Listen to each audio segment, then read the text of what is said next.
الله ربي والإسلام ديني ومحمدا رسول الله. Jadi jangan kita itu kembalinya ke tanah, kembali tetap kepada Allah. Kalaupun kembalinya ke tanah Bapak Ibu, jangan bertahan di tanah. Ya, maka kembalikan asal usul daripada diri kita dari tanah tadi, asal tanah kembalikan ke air. Asal air kembalikan ke angin, asal angin kembalikan ke api, asal api kembalikan kepada Nur Muhammad. Itu artinya, kalau kita dah mengenali akan usul diri kita ini, yang dikatakan A'yan Khorjiyah, yang disebut namanya lembaga Adam, yang berkepala, bermata, berhidung, bertelinga, bermuncung, bertangan dan berkaki, tahu kita asalnya. Insya Allah dia tidak akan hancur. Kalau kita ada memahami bahwa diri kita inilah yang disebut namanya dengan Nur Muhammad atau Muhammad, bukan Nabi Muhammad. Apa kata Rasul? Innallaha harrama 'alal ardi ayyakula ajsadal anbiya. Sesungguhnya Allah mengharamkan atas bumi ini, atas tanah ini, untuk memakan dan menghancurkan, membelatungkan jasadnya anbiya. Orang-orang yang telah memahami bahwa dirinya ini adalah asal daripada Nur Muhammad. Jadi tidak akan hancur diri Bapak Ibu. Kalau Bapak Ibu sudah memahami asal diri Bapak Ibu itu adalah Nur Muhammad. Tapi kalau Bapak Ibu tidak memahami asal usul diri Bapak Ibu adalah Nur Muhammad, maka jangan ditunggu 1 hari, 1 jam dah membangkai itu. 1 jam dah membusuk itu. Makanya orang yang mengaji, orang yang berilmu, matinya tidak akan pernah sama seperti matinya orang yang tidak pernah mengaji dan tidak berilmu itu. Kalau sama saja Bapak Ibu, matinya orang makrifat dengan matinya orang yang tidak makrifat sama saja, tidak ada gunanya mengaji. Padahal Allah katakan, samakah orang yang berilmu dengan orang yang tidak berilmu? Tentu tidak sama. Kalau tidak sama, tentu matinya itu berbeda wujudnya. Yang satu membangkai, yang satu tidak membangkai. Nah, supaya dia tidak membangkai, kenalilah akan wujud diri kita ini. Kenali akan rahasia diri kita ini. Maka disinilah pesan Nabi kepada kita, arafun nas man arafu li nafsi. Manusia yang arif, manusia yang mengenal, manusia yang ma'rifat itu adalah manusia yang mampu memahami akan rahasia dirinya. Supaya kita bisa mengenal akan Tuhan. Rupanya jalan untuk mengenal Allah itu Bapak Ibu. Jalan untuk mengenal Allah itu adalah dengan jalan mengenal diri. Ini jalannya. Kenalilah diri kita itu. Siapa diri kita ini? Maka Allah katakan, al-insanu sirri wa ana sirahu. Insan itu adalah rahasia diriku. Dan akulah sebenar-benarnya rahasianya insan itu.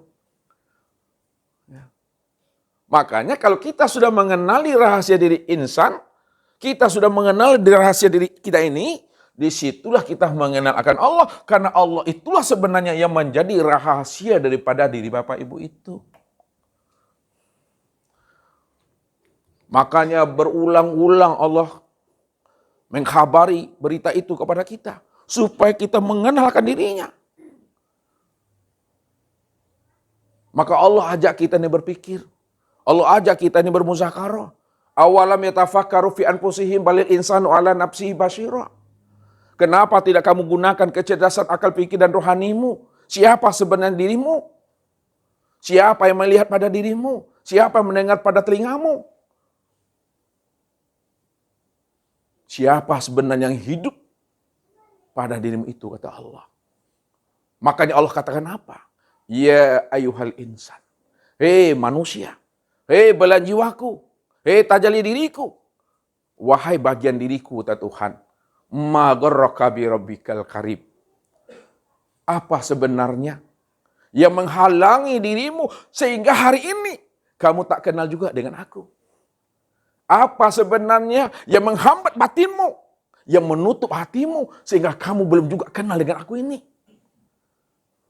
Padahal kata Tuhan, Allazi khalaqaka fasawwaka. Padahal aku yang menjadikan dirimu. Aku yang menciptakan dirimu dari tidak ada lalu menjadi ada. Lalu aku beri kamu itu penglihatan. Aku beri kamu pendengaran. Aku beri kamu itu rasa. Tapi kamu belum juga kenal dengan aku ini. Dari anak-anak, menjadi remaja, menjadi dewasa, tua. Sudah punya anak, sudah punya cucu. Tapi kamu belum kenal juga dengan diriku, Tuhan. Paning aku, Tuhan. Terus paning aku, Tuhan. Afala takilun, kata Allah. Afala tatafakkarun. Bagaimana caranya aku untuk mengajari dirimu sebenarnya. Supaya kamu paham dan mengerti tentang aku, kata Tuhan. Karena ini adalah cerita dan sandiwara aku. Maka terserah kamulah, kata Tuhan. Kamu mau kenal aku atau tidak? Ya, sorry dulu, kata Tuhan. Aku udah Tuhan juga. Karena aku ini Tuhan, bernama Allah, bukan karena ada dirimu, bukan karena engkau puji aku, bukan karena engkau sanjung aku. Tidak pun dipuji aku, tidak pun disanjung aku. Aku ini dah Allah, aku dah Tuhan dari sejak dahulunya. Sebelum ada kata dahulu, akulah dahulu sebelum kata dahulu itu ada.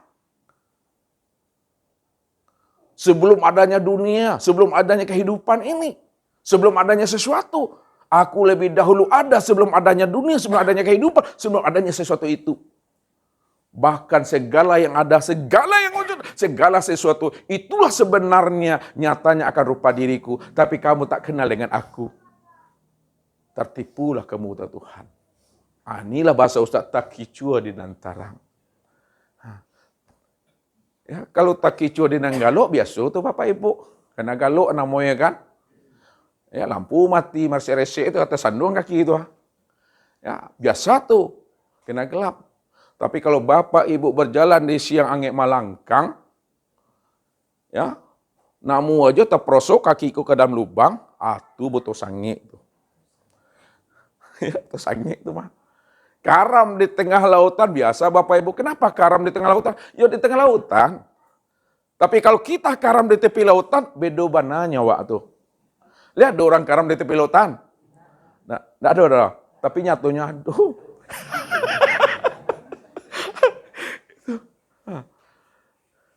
Aku ini dari wujud, kata Allah. Aku ini nyata, aku ini zohir. Tapi kamu tak mampu memandang wujud nyata zohirnya aku. Pada segala yang ada, pada segala yang wujud. Disitulah kamu tuh tertipu memandang akan rupa diriku, kata Tuhan. Disebabkan kamu tertipu dengan akunya dirimu. Padahal dirimu itu gak pernah ada. Keluar kamu dari dirimu. Ini diajari Tuhan. Keluar kita ini dari keakuan kita. Keluar kita dari kesadaran kita yang merasa kita itu wujud dan bersifat. Bahasa Ustaznya, berhentilah jadi orang. Jangan jadi orang, nilai. Berhentilah itu. Baru kamu bisa memandang dan melihat aku, Tuhan. Caranya, kata Rasul, kenalilah diri itu. Maka pada saat kita menyadari dan mau memahami, telah hilang namanya ego diri, telah hilang namanya level diri, ya, udah betul-betul kosong diri ini, udah hening dia, udah sunyi dia, udah berada dalam keadaan diam, tak bermain akal ini lagi. Pada saat itu, disitulah kamu kenal dengan Tuhan itu. Ini yang disebut namanya kesadaran Tuhan.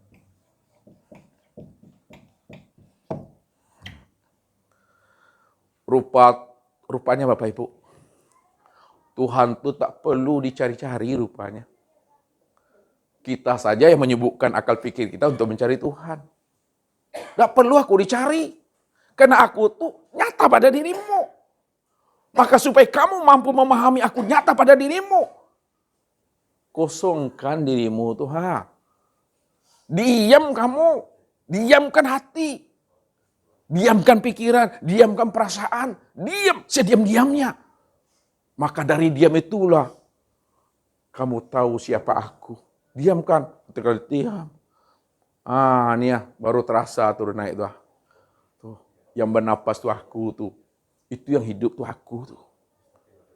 Jangan kita tertipu. Ya. Seperti ikan mencari air. Ya. Ikan ini Bapak Ibu, sudah berhari-hari ya dia berada dalam air berenang. Kenyak kenyin, keli kemudian mau mondar-mandir namanya bahasa ustadznya. Dia ingin mencari air. Rupanya air yang dicarinya selama ini nggak pernah bertemu Bapak Ibu. Tak pernah berjumpa, tak pernah bersua. Pada satu ketika, berpapasalah ikan tadi itu, bersobok ikan itu dengan tunggul kayu yang ada di dalam air sungai itu. Lalu apa kata tunggul kayu tadi? Wahai saudaraku ikan, aku sudah memperhatikan dirimu berhari-hari di sini. Dalam bahasa tubuhnya aku tangkap, seolah-olah kamu ingin mencari sesuatu. Tapi benarkah wahai saudaraku ikan bahwa engkau itu ada ingin mencari sesuatu? Ya, apa kata jawaban ikan tadi? Wahai sahabatku tunggul kayu, benar apa yang kau katakan itu. Aku memangnya selama ini ingin mencari air. Tapi air yang aku cari selama ini berhari-hari tak pernah kunjung aku temui. Tapi karena tunggul kayu itu tahu air itu di mana, tidak di mana-mana. Sebab kalau ikan itu tidak hidup dalam air, lalu hidupnya di mana? Ikan tuh bingung. Bagaimana mencari air itu yang sebenarnya? Tapi sahabatnya tunggul kayu memberikan jalan dan solusi. Wahai sahabatku ikan, kalau engkau ingin mencari air, kalau engkau ingin menemui air, kalau engkau ingin tahu keberadaan air itu, maka cukuplah kamu itu bertafakur ke dalam diri. Cukup kamu itu menilik ke dalam diri, sentar dirimu, ikro dirimu. Beruzlah kamu ke dalam dirimu. Diam kamu, hening kamu. Kosongkan dirimu. Ketika kamu diam, berwukuf ke dalam diri, ikro ke dalam diri, bertafakur ke dalam diri, beruzlah ke dalam diri. Aku pastikan kamu akan berjumpa dengan air itu. Terima kasih wahai temanku tunggul kayu. Mulai saat dan detik ini, aku akan bertafakur ke dalam diri. Aku akan kosongkan pikiranku. Aku hentikan akarku. Aku kosongkan hatiku. Aku akan beruzlah, menilik dan menyentar ke dalam diri. Mulai hari ini, aku tidak hilir mudik. Aku tidak mondar-mandir. Aku tidak kenyak kenyin. Aku tetap ikro ke dalam diri. Setelah ikan itu bertafakur, ikro ke dalam dirinya, barulah dia mampu menemui air. Rupanya air yang ditemui selama ini, air yang dicari selama ini tidak di mana-mana. Rupanya dia telah ada dalam air itu sejak mula adanya. Sejak mula adanya ikan itu disebut ikan, udah ada dalam air. Baru dia sadar dia ada dalam air ketika sudah bertafakur ke dalam diri. Itu maknanya Bapak Ibu. Kalau Bapak Ibu ingin mencari Tuhan, ingin menemui Tuhan, jangan cari Tuhan itu keluar diri. Siapa yang mencari Tuhan keluar dirinya, maka dia akan berada pada kesesatan yang sangat jauh. Man tolabal maula bi ghairi nafsin faqad dolalan ba'ida. Siapa yang ingin mencari Tuhan keluar daripada dirinya, masuk dalam hutan, keluar hutan, masuk ke dalam gua, keluar gua, maka dia tidak akan pernah bertemu dengan Tuhan. Dia tidak akan pernah berjumpa dengan Rabb-Nya. Bahkan dia semakin jauh tersesatnya daripada Tuhannya. Tapi siapa yang mau memahami untuk mencari dan menemui Tuhan itu pada dirinya, pasti dia akan mampu menemui Tuhan itu. Karena Tuhan itulah sebenarnya yang telah wujud nyata menjadi rahasia dirinya itu. Itu maksudnya. Makanya kita ikro ke dalam. Kita bertafakur ke dalam. Kita hening ke dalam. Diam kita di situ. Ketika diam, maka disitulah muncullah kesadaran Tuhan. Rupanya dialah yang setiap hari, setiap menit dan setiap detik kita bernapas. Ya, padahal kita itu sudah payah mencari yang hidup itu dalam diri. Padahal kita setiap hari bernapasnya. Kita mencari juga yang hidup dalam diri itu. Siapa yang hidup tuh? Yang keluar masuk tuh? Itu dia tuh. Menilik ke dalam diri Bapak Ibu. Kalau kita sudah kenal Tuhan, maka pada saat itu pula lah diri kita itu mati Bapak Ibu. Lihat, siapa yang sudah bertemu Tuhan ketika itu dirinya mati. Ya, man arafa rabbahu, man arafa rabbahu pasadal, man arafa rabbahu pasadal jasad. Siapa yang telah mengenal Robnya, siapa yang telah mengenal Tuhan itu, maksudnya apa? Siapa yang telah mengenal Tuhan ya, Tuhan itulah yang wujud, Tuhan itulah yang hayat, Tuhan itu yang sama, Tuhan itu yang basar, Tuhan itu yang kalam, Tuhan itu yang ilmu, Tuhan itu yang kudrat, Tuhan itu yang iradat. Maka ketika itu pasadal jasad, mati dirinya. Hancur dirinya, karam dirinya, hapus dirinya, fana dirinya. Disitulah kita paham kalau Allah yang wujud. Itu maknanya diri kita itu tiada. Itu maksudnya tuh. Kalau Allah yang hayat, disitulah kita paham diri kita ini mati. Kalau Allah yang sama, disitulah kita ini tuli. Kalau Allah yang basar kita itu buta. Kalau Allah yang kalam kita ini bisu. Kalau Allah yang ilmu kita ini bodoh. Kalau Allah yang kudrat kita ini lemah. Kalau Allah yang radat kita ini papa. Maksudnya. Makanya kalau kita mengenal Allah yang wujud, disitulah kita sadar kita itu tiada. Itulah maknanya pasadal jasad. Makanya orang tua kita bilang, anak-anak tak boleh mengenal Tuhan, tak boleh mengaji ma'rifat, cepat matinya. Tapi orang tua yang salah paham, betul-betul pula dipahami nggak boleh ngaji. Nantilah umur 40 nanti ngajinya. Kalau kamu ngaji sekarang cepat matinya. Nabi itu umur 40 sudah menjadi Rasul ya Bapak Ibu. Sebelum umur 40 itu sudah dibimbing dan dituntun beraninya. Kalau kita umur 40, 50 mengaji, nikmat itulah banyak kurang Bapak Ibu. Ya. Malam kau dapet bisu lalu lupa saya itu mah. Kaji tadi, rancak kajinya apa tuh? Entahlah lupa mo. Ya, ala kandua sadonya. Ya kan? Kadang mau sholat isya aja, namun 3 kali berdoa. Ya, seperpa lama malah silasui keluarnya. Lama seperpa. Itu. Jadi jangan ditunggu umur 40 Bapak Ibu. Karena kita tak mampu memahami, bisa nak kita menjamin diri kita di hidup umur 40 tuh? Nah, kalau tidak jangan ditunggu umur 40. 40 itu sudah menjadi Rasul itu, Nabi Muhammad. Kalau kita umur 40, sudah umur kerasulan namanya. Tidak menjadi Rasul Bapak Ibu. Umur kerasulan, umur kematangan rohani itu. Makanya disebut ada namanya makom awam. Ini awam. Mau kita belajar mengaji ini, naik tingkatannya dari makom awam menjadi kalifatun nabi. Bukan nabi, kalifatun nabi. Apa maksudnya kalifatun nabi? Orang yang telah mendapat petunjuk, orang yang telah mendapat hidayah, orang yang terbuka hijabnya, orang yang sudah menyadari akan Tuhannya. Tapi dia itu belum punya umat. Beliau itu belum punya visi dan misi. Hanya untuk dirinya saja itu baru. Untuk keluarganya itu namanya kalifatun nabi dia. Kita asah batin kita selalu. Kita selami rohani kita selalu. Menilik ke dalam diri selalu. Kita kosongkan diri kita selalu. Dari makom kalifatun nabi, naik dia menjadi kalifatur rasul. Kalifatur rasul itu, dia dapat petunjuk, dia dapat hidayah, sudah terbuka hijab itu. Sudah Allah kenalkan rasa dirinya kepada dirinya.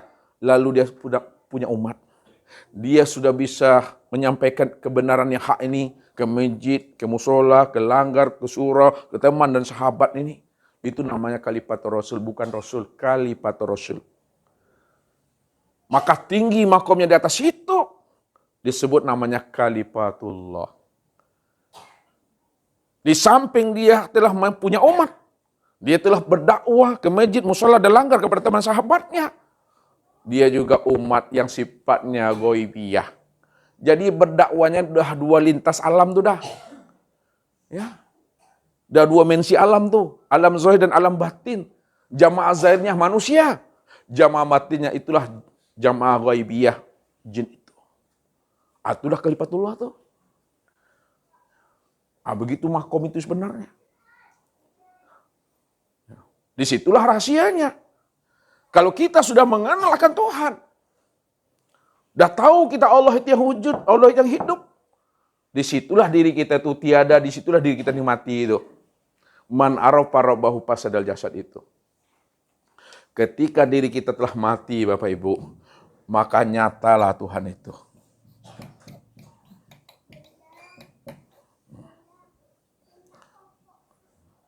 Nyata Tuhan itu, Bapak Ibu.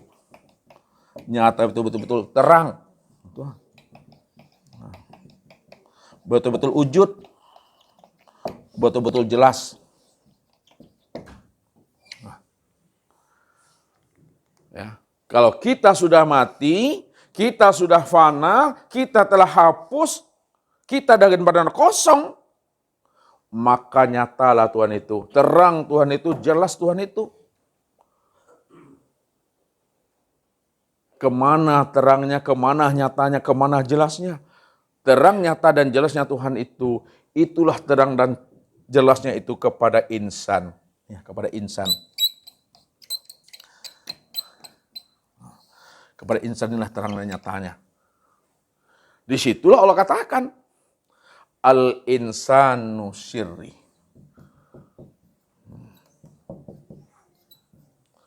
Wa sirri sifati. Wasifati, wasifati la ghairi, wasifati la ghairi. Insan itu adalah rahasiaku, dan rahasiaku itu adalah sifatku, dan sifatku itu sebenarnya tiada lain adalah diriku itu. Makanya orang yang mati yang bisa melihat Tuhan itu. Orang hidup tidak bisa melihat Tuhan. Ini yang dikatakan Nabi itu. Innakum dan tararabakum hatta tamutu. Kamu tidak akan pernah bisa melihat Tuhan kalau kamu belum mati. Kamu tak mau mati. Ya tidak bisa melihat Tuhan. Tidak bisa melihat aku, kata Allah. Yang bisa melihat aku, orang ikhlas mau mematikan dirinya. Oh, bisa. Orang yang ikhlas mau dia keluar daripada dirinya. Maka sedikitlah mereka yang mau ikhlas untuk mematikan dirinya. Itu Allah bilang tuh, sedikit saja. Apa kata Allah? Walau anna katabna alaihim an iqtulu anfusakum aw ikhruju min diyarikum ma fa'aluhu illa qalilum minhum. Kalau aku perintahkan kamu, aku wajibkan kepada kamu, wajib untuk kamu bunuh dirimu. Matikan dirimu, korbankan dirimu. Sembelih dirimu, binasakan dirimu, hancurkan dirimu, karamkan dirimu, panakan dirimu. Atau kamu keluar dari kampungmu, keluar kamu dari keakuan dirimu, keluar dari kesadaran dirimu yang merasa dirimu itu aku ini aku kita, bukan akunya Allah. Mau kita keluar dari keakuan kita. Tapi sayang, kata Tuhan, sedikit saja yang mau bunuh dirinya. Sedikit saja yang mau menyadari keluar daripada dirinya. Sebahagian besar tak mau, kata Tuhan. Maka orang yang ikhlas membunuh dirinya, keluar dari kesadaran dirinya, dialah yang bisa memandang dan melihat nyatanya aku itu. Karena aku yang sebenarnya wujud, yang sebenarnya. Kullu syai'in halikun illa wajahahu. Kullu syai'in halikun illa wajahahu. Apa kata Allah? Tiap-tiap sesuatu. Segala yang wujud, segala yang nyata, segala yang ada. Segala yang berbentuk, segala yang berupa, segala yang wujud ini. Besarkah, kecilkah, apapun namanya, Asal dia berbentuk, asal dia berupa, asal dia wujud, asal dia nyata. Terang dan jelas. Hakikatnya halikun. Hakikatnya nggak pernah ada. Kamu tertipu dengan pandanganmu. Tertipu kamu memandang bentuk dan rupa. Kamu menyangka bentuk dan rupa itu yang sebenarnya. Padahal segala bentuk dan rupa itu tidak pernah ada. Segala yang wujud tak pernah ada. Jangan kamu tertipu dengan halusinasimu, imajinasimu. Ingat kata Allah, yang wujud dan yang nyata itu. Illa wajahahu. Yang sebenar-benar wujud dan yang nyata. Yang sebenar-benar bentuk dan berupa itu hanya aku, kata Allah. Akulah sekalian bentuk dan rupa itu. Akulah sekalian yang wujud itu. Makanya dikatakan segala yang wujud, segala bentuk dan berupa itu tiada lain adalah bentuk lain daripada wajah dan rupa diriku sendiri. Dirimu bukalah dirimu. Akan tetapi dirimu bentuk lain daripada rupa diriku. Akulah dirimu, dirimu itulah nyatanya aku. Maka akulah yang beraku-aku dalam keakuanku. Jadi jangan kamu tertipu dengan pikiran dan khayalanmu, Tuhan. Itu adalah bayang-bayang. Itu tidak punya hakikat, kata Tuhan. Yang punya hakikat adalah aku. Disitulah nyatanya Tuhan, Bapak Ibu. Nyatalah Tuhan pada segala sesuatu itu. Ala innahu bikuli. Nyatalah Allah itu pada segala sesuatu. Akan tetapi nyatanya aku pada segala sesuatu, betul-betul nyata sempurnanya aku yang disebut namanya dengan insan. Inna rabbaka ahato bin nas. Inna rabbaka ahato bin nas. Sesungguhnya aku ini, Robmu itu, aku Tuhan. Sesungguhnya aku ini ahato, aku ini sudah meliputi, aku ini sudah wujud, sudah nyata bin nas pada diri setiap insan itu. Bahwa setiap insan itulah nyatanya aku, tuh kata Allah. Sempurnalah memandang Allah itu pada insannya. Rupanya insan itu bukan kita rupanya. Bapak Ibu, ndak orang rupanya. Walaupun orang mengatakan Bapak Ibu orang, tapi orangnya Bapak Ibu bukanlah kenyataan wujud diri Bapak Ibu. Ngerti bahasa satu? Walaupun orang mengatakan kita ini manusia, tapi manusianya kita bukanlah kenyataan wujud diri kita. Walaupun orang mengatakan kita punya diri, tapi dirinya kita bukanlah kenyataan wujud diri kita. Akan tetapi diri kita yang dikatakan insan, yang dikatakan orang, yang dikatakan manusia, itulah nyatanya wujud diri daripada Allah itu. Itu yang dikatakan Allah ilahin nas. Artinya tuh, Tuhan manusia loh. Aku yang sebenarnya itu. Tapi kamu tak mampu memahami aku, Tuhan. Yang mau memahami aku, mesti mati dulu. Ikhlas dia mematikan dirinya, barulah nyata aku tuh. Nyata pada insan. Apanya Allah yang nyata pada insan itu? Lihat. Yang nyata pada insan itu adalah zatnya. Sifatnya, asmanya, dan af'alnya Allah tuh. Jadi nyatalah zat sifat asma dan af'al Allah itu pada insan. Bagaimana memandangnya? Nyatanya af'al Allah pada insan ini, itulah yang disebut namanya dengan tubuh. Maka tubuh Bapak Ibu itulah fi'il Allah tuh. Itu fi'il Allah tuh. Ini tubuhnya, ini fi'il Allah. Ini tubuh namanya. Dan nyatanya asma Allah itu pada insan, nyata pada hatinya. Nyatanya sifat Allah pada insan, tiang ruh itu. Nyatanya zat Allah pada insan, sir.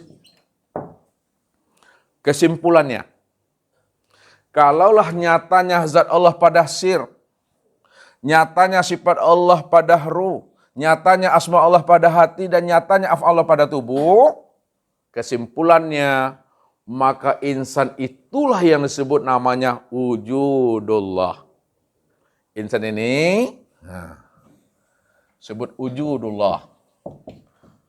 Atau bahasa lainnya ainul, atau bahasa lainnya hakikatullah. الله ربي والإسلام ديني ومحمدا رسول الله